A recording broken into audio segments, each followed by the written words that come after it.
Yes. All right. Obviously, excited to be able to come back and play in front of our home fans. I know our guys are excited about that, and another opportunity for us to go 1-0, and looking forward to a great week of practice. Questions? Coach, is there one thing or maybe a couple things you could point to the difference between losing close games and winning games like you have lately? How you feel afterward? No, that's one. You certainly feel a lot better after you win close games. No, I think it's just about playing situational football a little bit, better all the way around. You never know what play is going to be the difference in the game. It might be a play in the fourth drive of the game, or it might be, the last play of the game. So you never have an idea on that, but just playing overall better situational football. If you look I thought first downs were going to be a big factor in this last game, and we were more efficient than them on first down by 0.3%, which is, negligible at best. But where we were much better is we were significantly better on second down than them, and then we were that led to us being infinitely better on third down. We were, above 70%, and they were below 38. So I think that just all those little certain things really help out. I would like to see us score more red zone touchdowns, because in a close game that can come up and bite you. We got to be able to take advantage of those, and then obviously we got to eliminate the 2 turnovers. But our defense creating 2 turnovers and should have been 2 touchdowns. JoJo should have got one, but they blew the whistle. But he did a nice job of picking it up, and then Deeve making a great play and scoring on there. Defensive touchdowns are always going to be a huge factor in a close game. You mentioned, the first thing you mentioned was you feel better. What does that do for your team? Yeah, I mean, it's a little bit easier to sleep and those sort of things. I think the thing that we all have to be wary of is that we stay hungry. You can be happy, but you shouldn't be satisfied. And so we've got to make sure that we stay hungry and we understand what got us to where we are, and that's practicing really, really well and going 1-0 each day, and not looking ahead and giving maximum effort on each and every play in practice. I thought last week we had our absolute best normal downs practice, which we had to have it on Monday instead of Tuesday, but I thought we had our best normal downs practice of the year. And then I thought we had a really good third down and red zone practice on Wednesday last week. So those 2 great practice days, along with a great one on Thursday, led to a great week. The guys know I guess to put it mildly, I wasn't pleased with Friday, our Friday practice. But there were still some times in the game where we had some lulls. So let's, if we can put together a full week of practice, including the Friday one this week, I'd be interested to see where we end up. You had practically equal amounts of rushing and passing yards Saturday. Is that what you're looking for, or would you like to see one aspect do a little better? No, I've always thought the actual yardage of it, it's cool to see after the game, and you can pound your chest and say how balanced you were and all those sort of things. But being balanced is about being able to run the ball when you want to, and being able to pass the ball with precision when you want to. It's not necessarily about having equal yardage. It's about being as effective when you want to do it. So it's not like we go into the game saying we have to do this or have to do that. I think our offensive line and tight ends do an excellent job of run blocking. I think our pass protection has really picked up over the course of the season. I think one aspect of our running backs game, they both ran for over 100 yards and had a nice game. But the biggest thing that they did is they pass protected really, really well. I thought it was Blake's best day of pass protection by a considerable amount, and it allowed us to win the sack battle, which I thought was going to be a huge factor in the game. We had 5 sacks, and they only had 1. They got very little pressure on us in addition to that, and we might have had maybe 4 or 5 more sacks. So I think it's, being balanced is a team-wide thing, and it's a little bit of everybody, and so we'd like to be able to throw with a little bit more precision. We didn't complete enough passes, I thought, in that game, or else we really could have had a special day. Coach, last week this team beat an FBS team for the first time in a long time, and obviously been an even longer time since this program has won back-to-back games. Could this, do you view this as maybe a potentially turning point in, the trajectory of the program, or do you not look at it in sort of that grand scheme of things?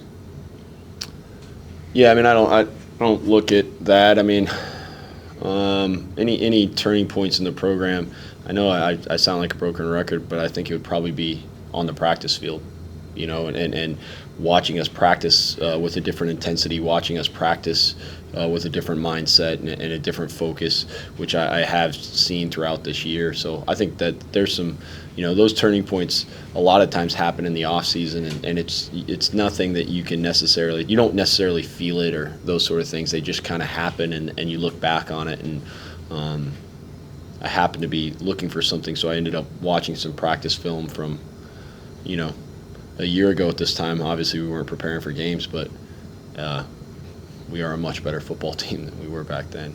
Thank God. Did you notice that turning point in practice before the season even started, or somewhere along the line this season? It's probably somewhere along the line as we got more consistent. In preseason, we would have some really, really good days of practice, and then we wouldn't always follow it up with another good one. So that's, just the overall consistency from week to week, I think, is something that I've seen as a change. I wouldn't necessarily say that we've had this program-altering difference or anything like that, but I have seen a sustained growth throughout the year that is something that, you're looking for as a football coach all the time. And that's, those things, those light bulb moments, those eureka moments, those probably aren't real, and more importantly, they're really hard to sustain. Then you have to have another one to make that next breakthrough, as opposed to just having as much consistent progress as you can get throughout the entire year.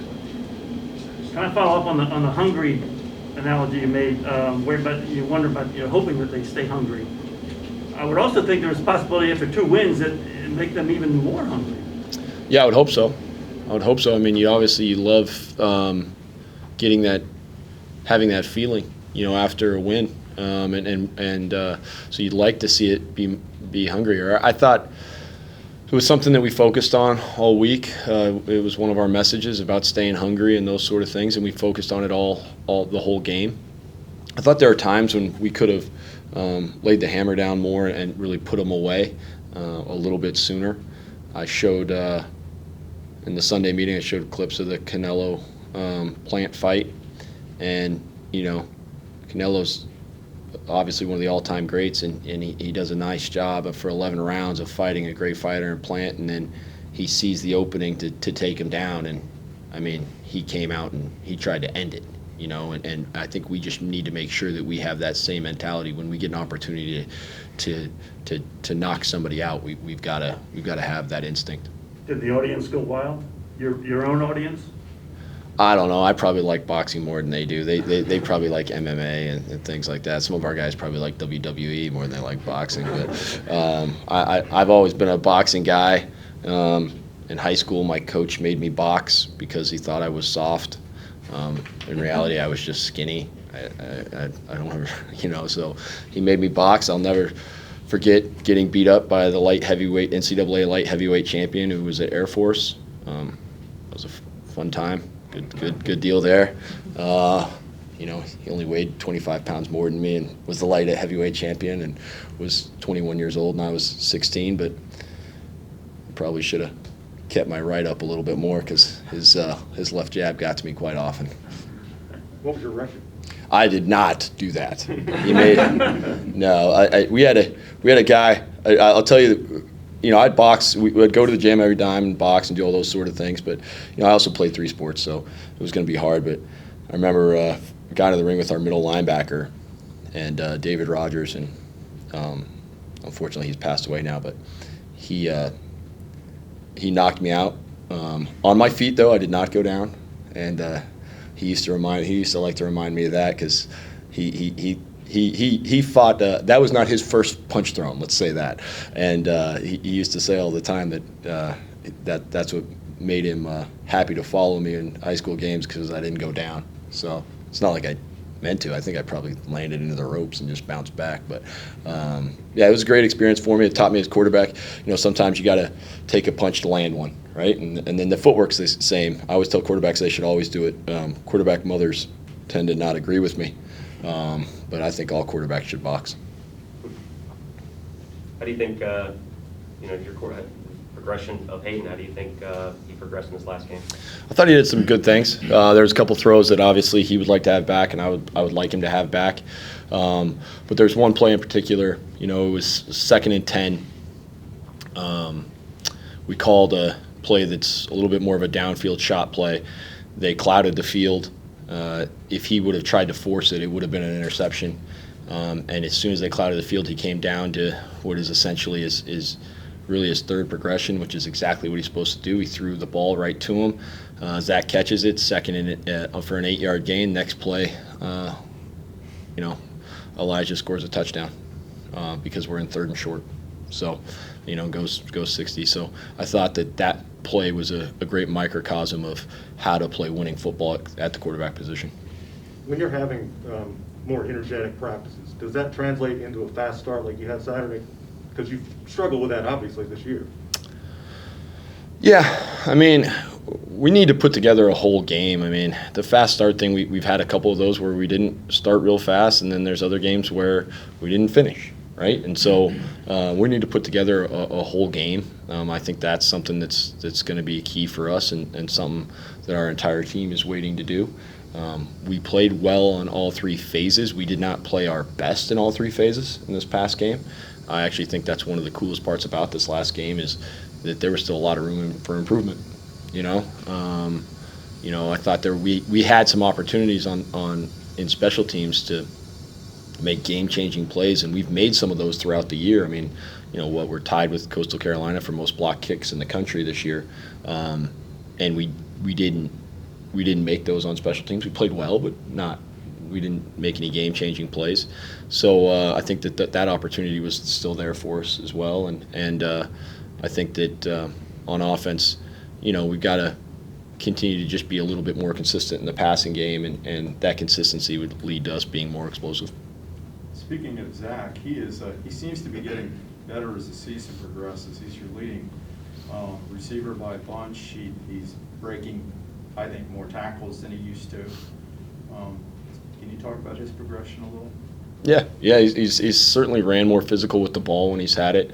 One time should have gone out of bounds in 2-minute drill, but that's all right. We got to. At least he was trying to run him over, which he was.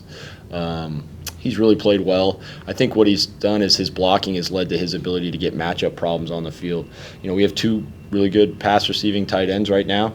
Dante's done a nice job as well, and they also both block really well. So it allows us, the teams have got to make a decision. Are we going to stay in nickel and let these guys bully us around when we're in that, or are we going to go on base and then maybe they have a matchup problem with their linebacker on our tight end? So it's creating some matchups for us that have helped us, and he's taken advantage of and running some good routes, and then we've been able to put him in some positions to be successful. And it takes a lot of different things. Pass protection has been excellent, and that's helped him as well. I will say that I do think that one of the things in our game that is crazy is we do all these national awards, and we do the semifinalists in week 4 of the season. How stupid is that? So it's basically just how well you did the last year to be if you can get on the list to begin with, and then after week 4 they just cut it down to whoever they were going to do. It's like, I don't know how a guy who's 3rd in the nation in catches as a tight end is not on the Mackey semifinalist list. I have a lot of. I'm sure I would like those people if I met them, but since I feel like Mike Gesicki should have won it in 2017. Instead, they gave it to a guy who basically played slot receiver and never blocked. And yes, and I hope he's watching this. I know Mike was not a devastating blocker, but at least he did do it. Our tight ends are blocking and they're catching the ball. So I think it'd be a great reward for our entire room if Zach was able to make that list. Your defense is shaping up to be one of the best in program history. Does that surprise you? You're an offensive guy. No, it doesn't surprise me at all. I don't. Coach Seiler and the defensive staff, they do a great job, and then we've got some great players who really care and they do their job. We had a quote up yesterday talking about the best teamwork is a bunch of individuals all doing their job collectively. And that's what our defense has done. We play great team defense. Coach Seiler and the staff do an unbelievable job of creating some unusual looks that are extremely sound.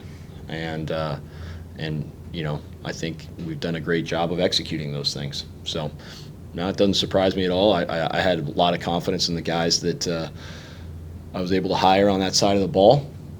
And, with the returning players we had on defense and also with the guys we brought in. And I think they've also bought in. The one thing we've done really, really well is we've ran to the football and we've tackled. You do those sort of things, you're going to do pretty well. Can you talk a little bit about FAU? They played a tough schedule. They've got some good wins. They've got a good quarterback. Yeah. On offense, obviously they got the transfer quarterback who's a good player, athletic kid, can throw the ball down the field, does some good things. I've been impressed with, they've got some athletic guys on the outside, tight end and wide receivers and things like that, but I've really been impressed with their left guard and center. I think those guys are really good football players. As I watch them, athletic, they've played a lot of football for them and done a nice job. And then their running back room is excellent. Number 5 is a little guy, but he is extremely hard to tackle and very fast. But then they played 3 different running backs in the last game, and they were all very successful. So, they've done a nice job there. Defensively, they've got one of the larger human beings that we will play against this year at nose tackle. I don't know how big he is. Whatever he's listed at, I think he's bigger. Maybe it's the single digit. I don't know how they got a single digit number that big. But he's a large human. And at defensive line in general, they're big. They've got a great, they play well at linebacker, and then they've got a great safety who is a very smart player, but way more athletic than people give him credit for, number 35. And then they've got a corner, number 24, that has made some great plays on the ball and been a consistently good player for him. So another good punter, playing another good punter. So that's going to be a good challenge for us. I thought we responded to that in the last week. Yeah, it's going to be a good opportunity for us. Their head coach is very experienced, been a lot of different places, and been successful everywhere he's been. So it'll be a good challenge for all of us. Ricky, at what point does bowl eligibility come into the conversation? Whether it's to say this is what's at stake or don't worry about it. It's our last game. Charlotte. It'll be 11/28. We'll talk about bowl eligibility. So November 28th, we'll talk about it. So right when everybody's eating their last remnants of Thanksgiving leftovers, we'll be able to discuss those possibilities. But up until then, it's too big. It's too much to. I think it's too big to ask somebody to play. I know I've said it, but to ask somebody to play 4 quarters, I think is too much. You've got to talk about one play at a time. So you start talking about games and stringing things together like that weeks at a time. I mean, that's too difficult. It's too difficult for most adults. So for our young men, that's really, really hard. So we're talking about stringing together one good day and then have another good day after that. I'm talking to guys about making sure they have a good study hall, and then after that they can have a good hey, let's make sure we eat right, at dinner and those sort of things. So breaking it up makes it much more manageable. What do you think of the Old Dominion women's soccer team winning a Conference USA tournament for the first time ever?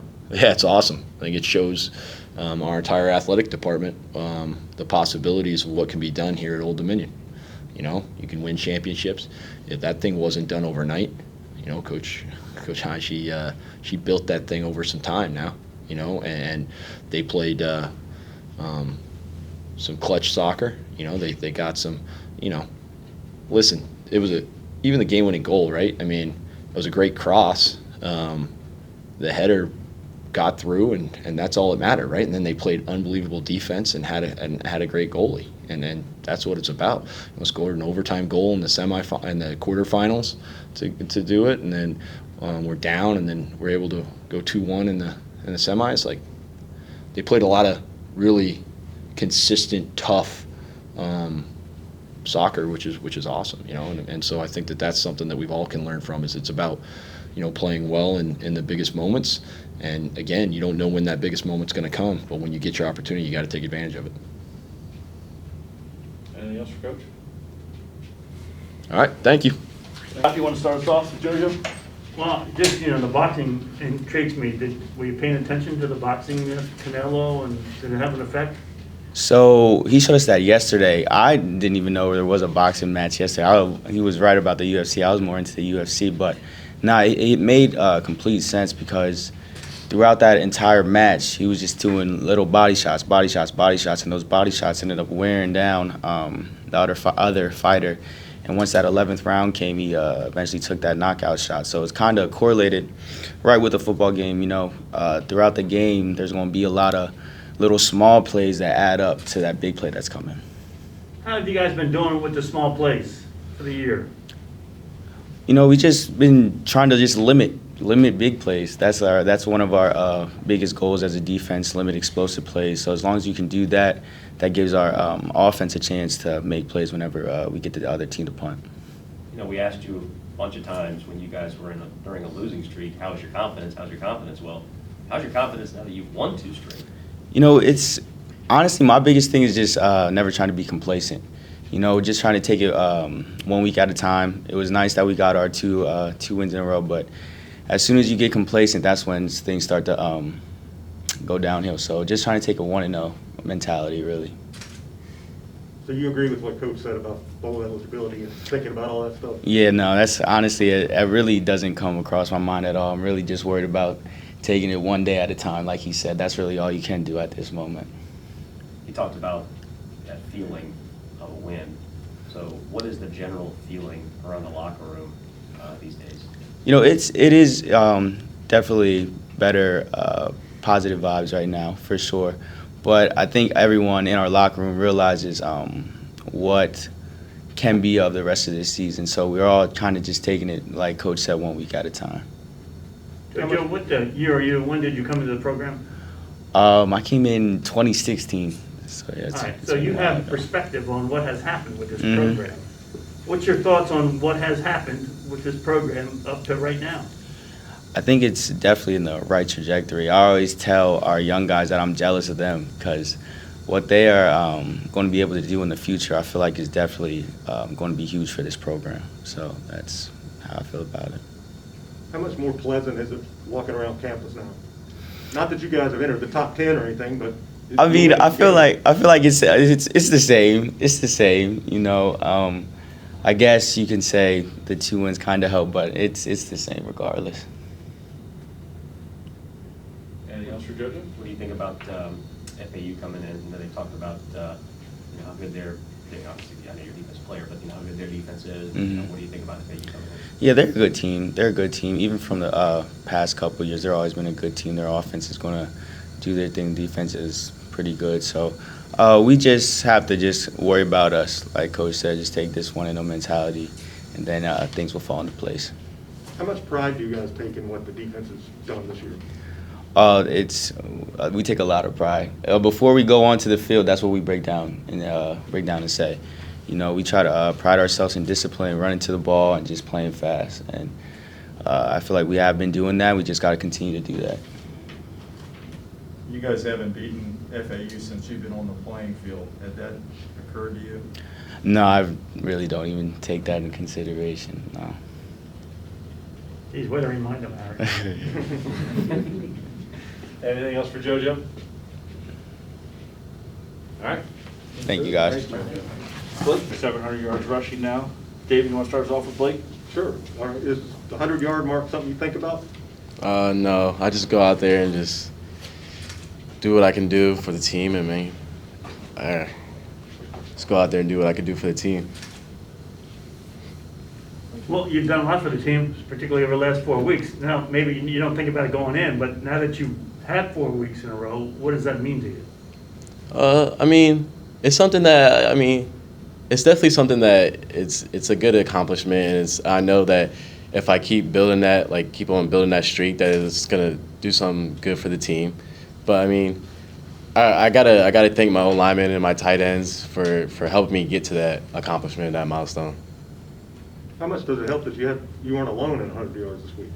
Oh, it's real nice. It's nice knowing that Elijah was right there with me, and I like having Elijah with me. What's the overall feeling in the locker room right now? I know you heard JoJo talk about it a little bit there, but what do you feel like is the overall sense feeling in the locker room after 2 straight wins? It's a great atmosphere. I mean, everybody's excited. Everybody's working hard like always. And, yeah, I'm excited about what's going on in the locker room. What do you think was the key to getting off to a fast start on Saturday? I mean, we had a great week of practice. I mean, going into it, everybody was excited. Everybody knew that we could go down there and get the win. So I think confidence is a big thing going into games to start fast. We've been asking about confidence during a losing streak. What's the confidence level like now after 2 straight wins? It's high. I mean, we know we put in the work all summer and going into leading into the season. I mean, the confidence has always been high, and especially putting these 2 wins together, it's extremely high right now. So it never wavered? Like even after a bunch of losses in a row, you never thought, maybe we're just not that good? No, it never wavered. I mean, we trust the guys that we have in the locker room. We trust each other. We knew if we just kept on playing hard, I mean, putting games together, I mean, we could get to where we wanted to be. Had to help that you were close a bunch of times. Yes, it did help. But, I mean, we just had to put together complete games, and that's what we're doing. Anything else for Blake? All right, thank you, Blake. Nathan, you want to start off with Deeve? Sure. Well, I guess I'll ask about that interception. It was quarterback was hit as he threw. What was your thought when that ball was just sort of fluttering in the air? And did you, at any point while that ball was in the air, sort of look at what was ahead of you and think, "Oh man, I can take this thing"? Probably while the ball was in the air, I was thinking, make a play on it. Like Coach Rahne said, we always talk about being where your feet are, and when the opportunity presents itself, making the most of those opportunities, and that's what I did, And we also been emphasizing as a defense, capitalizing off of our turnovers. So we had some really good blocks. Chaz Wallace, a freshman, he had a really good clean block. He scraped paint, and I just cut off of him, and we just played together. It was a lot of white jerseys going that way, so it was fun. Sometimes I don't know if it's true or not, but I've heard that sometimes the catches where there's nobody around you are sometimes the hardest ones to make because you sometimes kind of it's not something you have to think about. Was there any point of you that said, "Hey, don't drop this"? No, I don't think I played the fact. I kind of when we take the field, we kind of say together like everyone's going to do their job and make what comes to us. So I think it was just like holding up my end of the bargain to our defense and to our program. Have you played offense before? Because you broke back against the grain. I mean, that didn't look like a defensive line. Actually, I have. I played a little bit of tight end in high school. So you had the ball in your hands. Before, yeah. I asked JoJo this a while ago. How much more fun is it being an ODU football player now that you guys have won a couple of games, just walking around in general? Well, I can say it's always been a lot of fun being an ODU football player. We always believe in trusting each other, but now since we have won the previous 2 weeks, I wouldn't say the fun level has probably went up or down. I think it kind of just showed us that we have a chance to really do something special here at ODU. So it's like we kind of more locked in, and You had other options, I'm sure, when you were in the transfer portal. Why did you pick ODU? I mean, like every other head coach, they reach out to you. But Coach Rahne, he laid out to me what he was trying to do here at ODU, and I believed in it, and I still do believe in it, and I want to be a part of it. What did he lay out there? What did he tell you that he's trying to do? He told me he let me know that he was looking to flip a program around, we talked probably over the course of 3 or 4 days, and I was trying to make a fast decision. So it was a lot going on, but he had a plan, and I believed in his plan. What about flipping a program around intrigues you or made you want to do that? I believe I did it. I've been a part of it before. My high school, they weren't as good, and turned around to be one of the top high schools in the country. And I know with that comes a lot of hard work, and you have to have a committed group of guys. And he let me know that we were going to have that here, and we do. And I wanted to be a part of something bigger than myself and something special. What other options did you have before you came here? I mean, I was talking Illinois, talked to Charlotte, Kansas. It was kind of all over the place when it came to like the divisions. You had Conference USA, Big Ten, and all of those. So yeah. Anything else for Deeve? All right, thank you guys. Thank you. Thank you.